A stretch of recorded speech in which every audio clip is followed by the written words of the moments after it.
Hello and welcome to health insight. আমি ধ্রুব। আজ মহিলাদের একটি বিশেষ ক্যান্সারের কথা বলবো, যে ক্যান্সারটি highly curable and highly preventable. তা সত্ত্বেও আমাদের দেশে এই ক্যান্সারে 70,000 থেকে প্রায় 1 লক্ষ মহিলার মৃত্যু হয়। আসুন আমরা জানার চেষ্টা করি এই ক্যান্সারটি কি, এই ক্যান্সারটির লক্ষণ কি, এই ক্যান্সারটি হলে আমরা কখন চিকিৎসকের কাছে পৌঁছবো, এবং সবশেষে জানবো যে এই ক্যান্সারটিকে আমরা কিভাবে প্রিভেন্ট করতে পারি। এবং এই সমগ্র আলোচনায় যিনি অতিথি আছেন আমাদের, তিনি আমাদের শহরের বিশিষ্ট গাইনি অঙ্ক সার্জন এবং robotic surgeon doctor Rupashree Dasgupta. নমস্কার ম্যাম। নমস্কার। আলোচনার শুরুতেই নিশ্চয়ই আপনি বুঝে গেছেন যে আমরা সার্ভাইকাল ক্যান্সার নিয়ে আমরা আলোচনা করব, যেটি ভীষণভাবে প্রতিরোধ করা সম্ভব এবং খুব সহজেই এটা চিকিৎসা করা যায়। কিন্তু তা সত্ত্বেও আমরা এত মা বোনকে হারাই প্রত্যেক বছর। তো প্রথমেই আপনার কাছে যেটা জানতে চাইবো যে সার্ভাইকাল ক্যান্সার কি এবং মহিলাদের কোন জায়গায় এটি হয়। খুব রেলিভেন্ট কোয়েশ্চেন যেটা আপনি বললেন। Cervical cancer is a very preventable disease, যেটা আমরা প্রতিরোধ করতে পারি। বাট ল্যাক অফ অ্যাওয়ারনেস যেটা আছে আমাদের কমিউনিটিতে, স্পেশালি ইন্ডিয়া, আমাদের একটা huge population and maximum population গ্রামের দিকেই থাকেন। তো ওখানে আমাদের কোনো সিএমই এগুলো পৌঁছতে পারে না, আনঅ্যাওয়ারনেস থাকে। অ্যান্ড সো সার্ভাইকাল ক্যান্সার যেটাকে আমরা বলি, এটা হচ্ছে জরায়ু। আচ্ছা। তো তাই জন্য জরায়ুর মুখটা থেকে যে ক্যান্সারটা হয়, লোকেরা না জানতে পারলে আনডিটেক্টেবল হয়ে যায়। তো জরায়ুর মুখ কিংবা জরায়ুর নিচের অংশটাতে যে ক্যান্সার হয় সেটা সার্ভাইকাল ক্যান্সার। জরায়ুর ভেতরের লাইনিং কিংবা চামড়াতে যেটা ক্যান্সার হয় সেটা হচ্ছে এন্ডোমেট্রিয়াল ক্যান্সার আর ইউট্রাইন ক্যান্সার। এবারে দুটোর কারণ আলাদা থাকে, একদম আলাদা, অ্যান্ড দুটোর ট্রিটমেন্টও তাই জন্য আলাদা। আচ্ছা। সো এই অংশ নিচের যে ক্যান্সারটা, যেহেতু এটা প্রিভেন্টেবল, আজকে আমরা এটাকে নিয়ে চর্চা করব। ওকে, তো এটা হওয়ার কারণ কি, এই ধরনের ক্যান্সার হওয়ার কারণ? সো সার্ভাইকাল ক্যান্সার হচ্ছে একটা সেক্সুয়ালি ট্রান্সমিটেড ইনফেকশন থ্রুতে হয়। আচ্ছা। It is very few cancer, one of the very few cancer which is actually caused by an infection. Virus, একটা ভাইরাল ইনফেকশন দিয়ে হয়।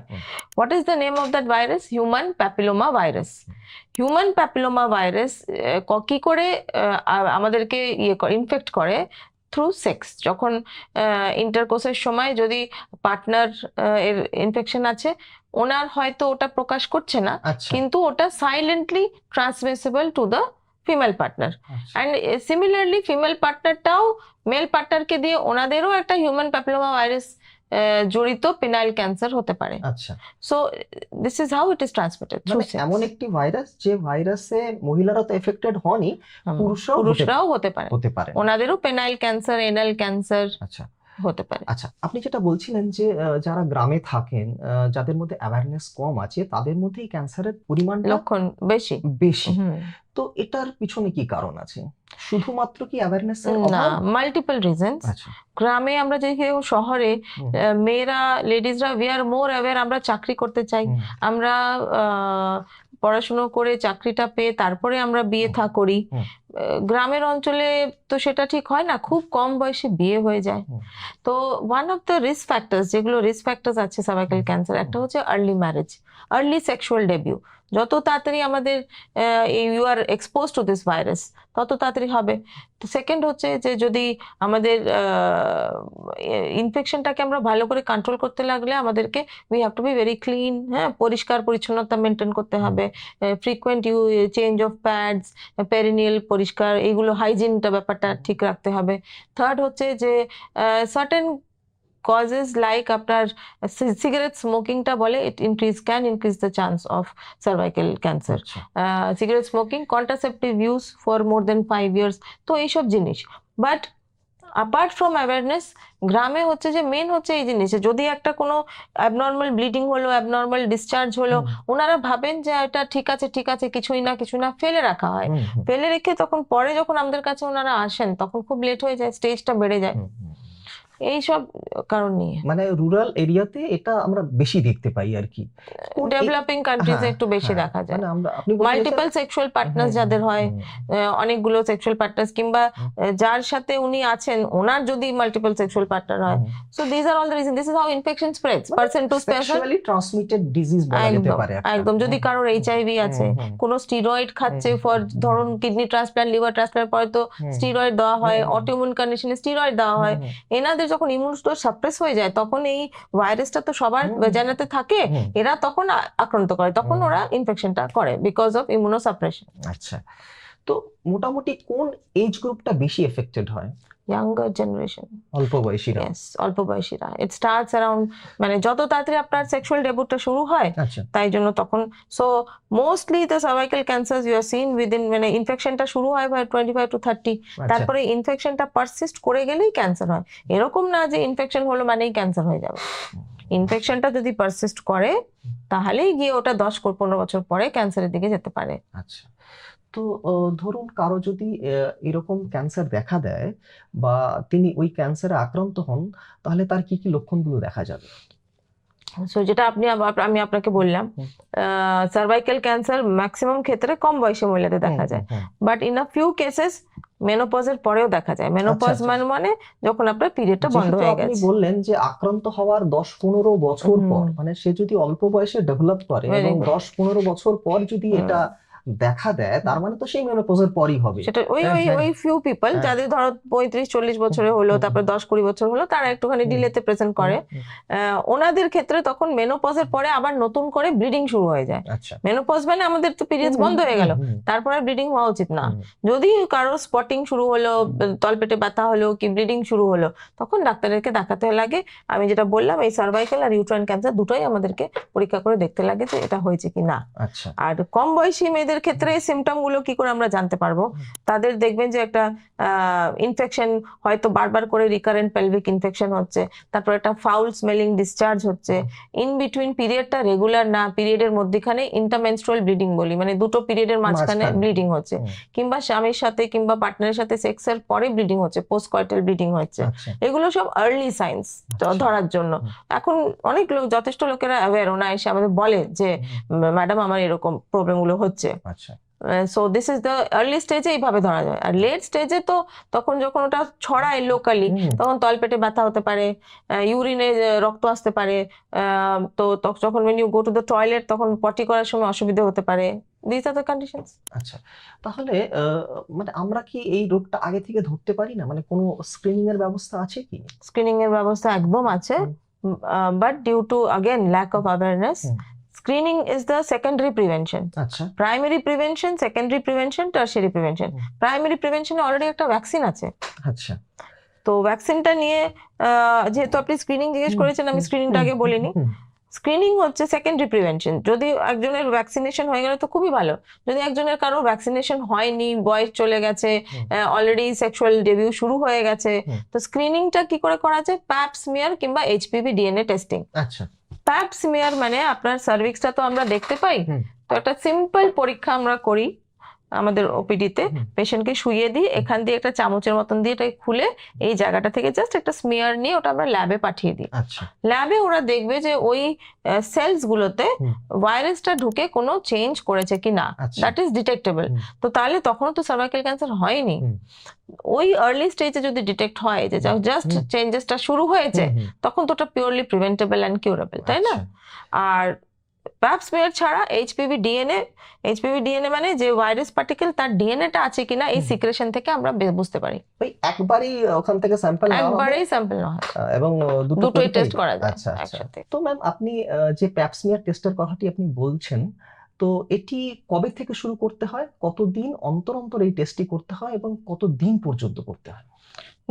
অ্যাজ পার রেকমেন্ডেশন আমরা প্যাপ 30 ইয়ার্স অনওয়ার্ড শুরু করতে হয়, 3 বছরে একবার করে, up to the age of 65 years. আচ্ছা, তাছাড়া যদি আমরা এইচপিভি ডিএনএ টেস্টিংটা করলাম, ওটা ওয়ান্স ইন 5 ইয়ার্স করলে হয়। আচ্ছা, আচ্ছা।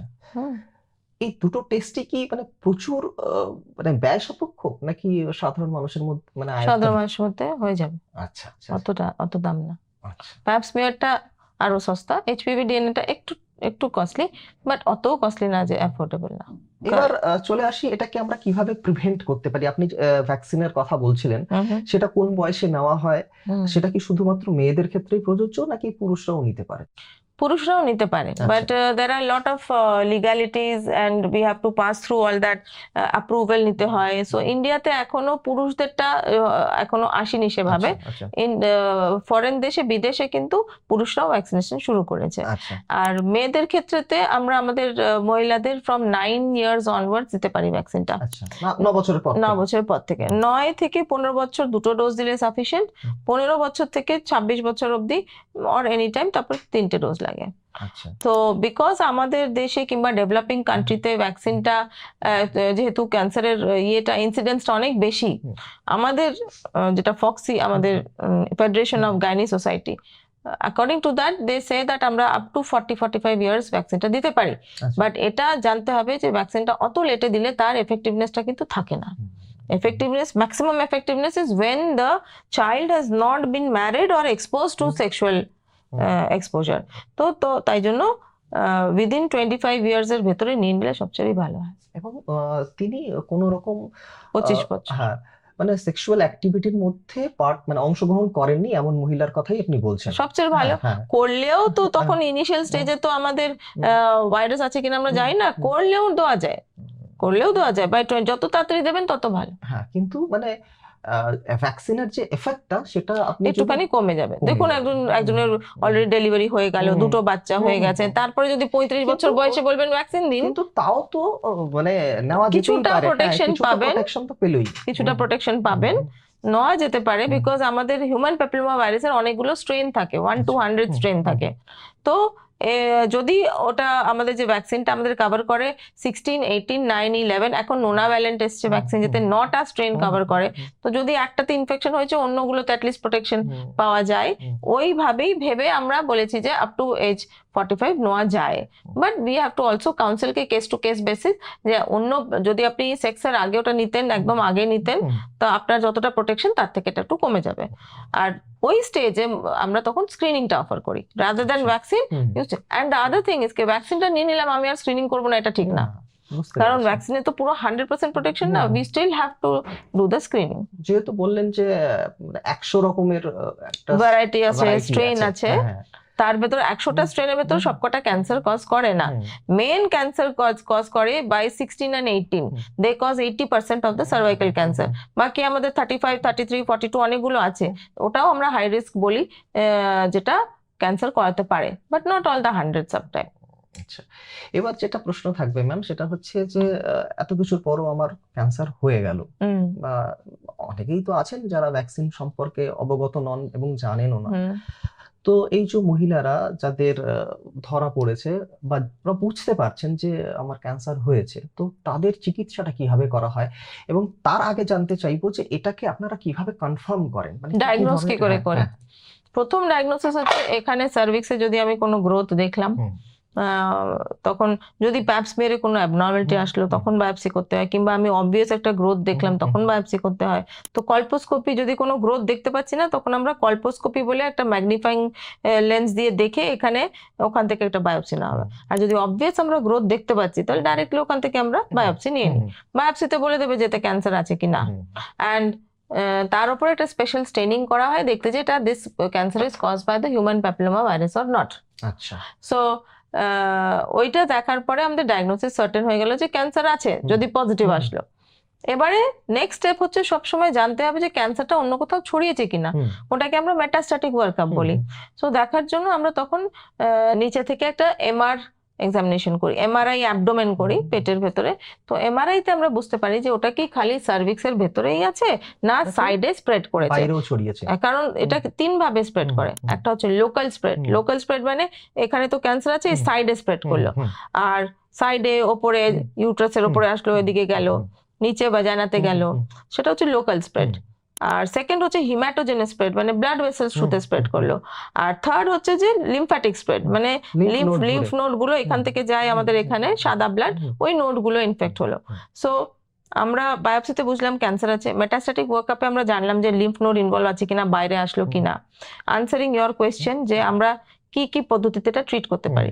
যখন এটা ইউট্রাসের ভেতরে কনফাইন্ড আছে, এটা সার্ভিক্সের ভেতরেই আছে, বাইরে যায়নি, তত অবধি আমরা লেম্যানস হিসাবে বলতে পারি যে এটা আমরা সার্জারিতে আমরা আপনাকে কিওর করতে পারবো। আচ্ছা। কিন্তু এটা যদি বাইরে বেরিয়ে গেল কোথাও, তখন আমাদেরকে অবভিয়াসলি সার্জারি করে তো পুরোটা বের না, করতে যাবে না, তখন আমাদেরকে সার্জারি করে বের করলেও পেশেন্টের আবার পরবর্তীকালে রেডিয়েশন লাগবে। আচ্ছা। তাই জন্য ইনস্টেড অফ অ্যাভয়েডিং যে আমি সার্জারিও করব, রেডিয়েশনও করব, পেশেন্টের কমপ্লিকেশন রেট বেড়ে যাবে।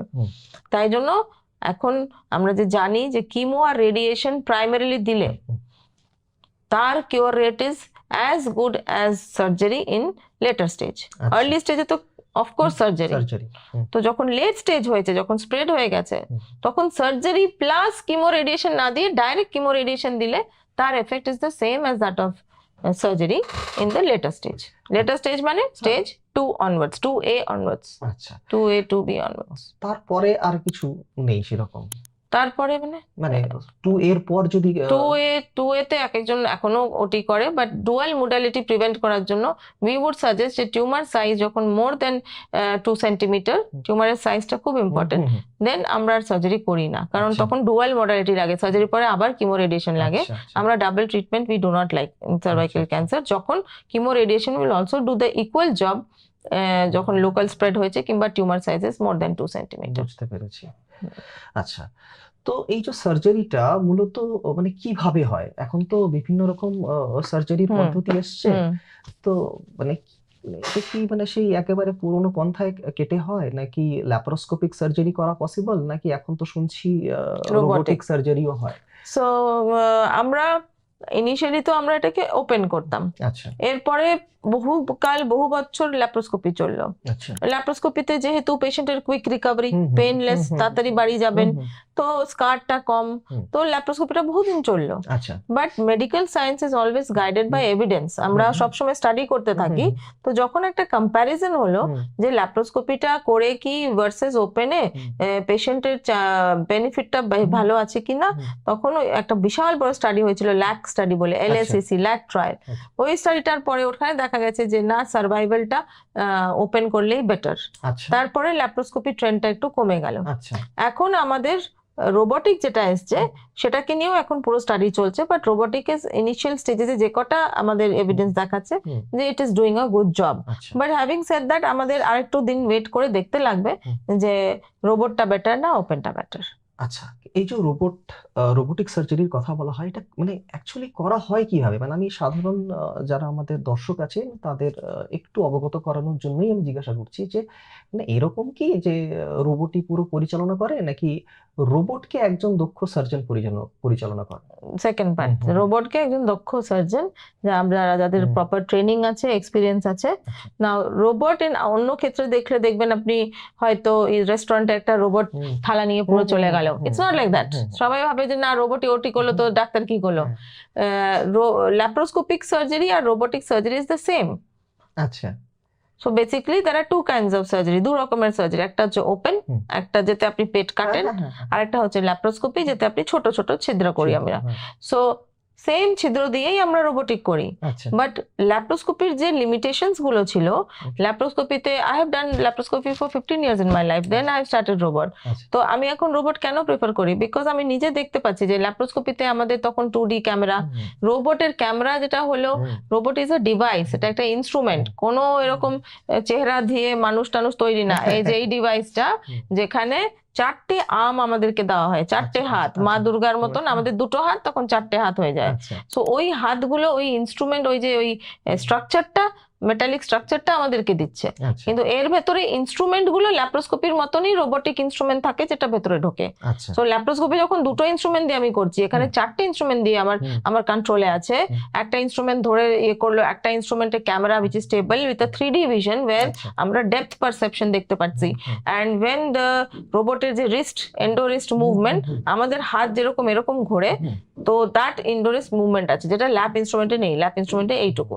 ওকে, so endocyst movement, fine dissection, tissue organ preservation, decrease in the chance of injury, and এত সুন্দর একটা স্টেবল ক্যামেরাটা ল্যাপ্রোস্কোপিতে অ্যাসিস্ট্যান্ট নাড়াতে পারে, নাড়ালে আমাদের খুব অসুবিধা হয়। রোবটের camera control is under me, পুরো stable vision. So it is an improvement on the laparoscopy. It is not that it is replacing laparoscopy, or it is not that একটা রোবট এসে ওটিটা করছে। আমি রোবটে শুধু এইগুলো করছি, সার্জারিটা করছি, ওই হাতগুলো those arms are in my control, camera is in my control.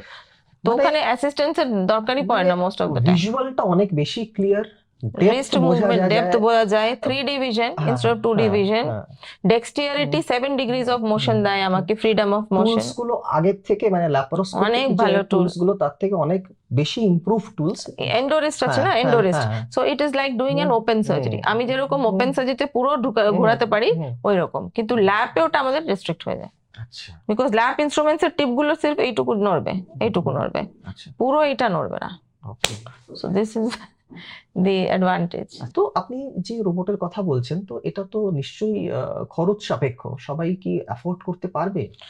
আজকালের দুনিয়াতে আমার একটাই অ্যাডভাইস সবাইকে, যে হেলথ ইন্স্যুরেন্সটা করে নিতে। আচ্ছা, যে লেভেলে যত লেভেলেই থাকুক হেলথ ইন্স্যুরেন্স একটা করে নিতে হয়, whether it is an government like national insurance oriental and this, or whether it is private, health insurance করে নিলে আজকাল all health insurance companies they have come forward, onco কেসেসে স্পেশালি পুরো রোবটের কভার ওরা দিয়ে দেয়। আচ্ছা, অঙ্ক কেসেসে পুরো কভার দিয়ে দেয়, আচ্ছা, বিনাইন কেসেসেও around 80% দিয়ে দেয় আচ্ছা, কভারেজ, মানে 80% কোম্পানিজ দিয়ে দেয়, up to 100% coverage, full coverage.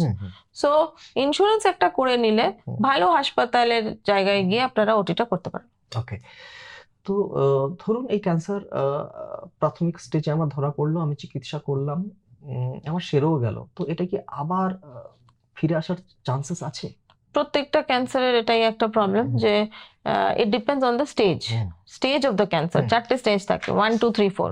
Stage 1 মানে we have just initially diagnose and treated immediately. Stage 2 তার একটু, তো যেই স্টেজটা ইনক্রিজ করবে রিকারেন্সের চান্সটা অ্যাকর্ডিং টু দ্যাট বাড়বে।